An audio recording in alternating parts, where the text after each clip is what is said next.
നമസ്കാരം, fruit and റൂട്ടിലേക്ക് സ്വാഗതം. നമ്മളിന്നിവിടെ തയ്യാറാക്കുന്ന ചക്കക്കുരു കൊണ്ടുള്ള ഒരു ഫിംഗേഴ്സാണ്. അപ്പോൾ അതെങ്ങനെ തയ്യാറാക്കാമെന്ന് നോക്കാം. നമ്മൾ കുക്കറിലിട്ട് ഒരു വിസിൽ വരുന്നത് വരെ പുഴുങ്ങിയെടുത്തിട്ട് അതിൻ്റെ ചുവന്ന തൊലി കളയത്തില്ല. അതിനെ നന്നായിട്ട് ഉടച്ച് നല്ലതായിട്ട് മാഷ് ചെയ്തെടുക്കണം. നന്നായിട്ട് പൊടിഞ്ഞു വരും. അതിനുശേഷം അതിലേക്ക് ഒരു 2 ടീസ്പൂൺ 3 ടീസ്പൂൺ റവ ഇടുക. അതിലേക്ക് കുറച്ച് മഞ്ഞൾപ്പൊടി ഇടുക,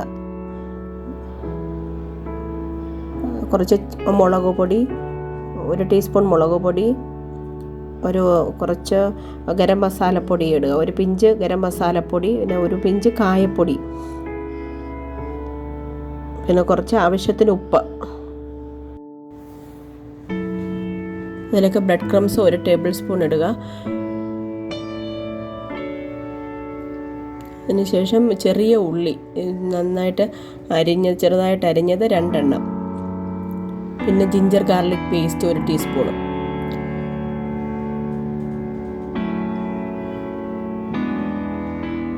കുറച്ച് കറിവേപ്പില ആവശ്യം കിട്ടിയിട്ട് നന്നായിട്ട് കുഴച്ചെടുക്കുക.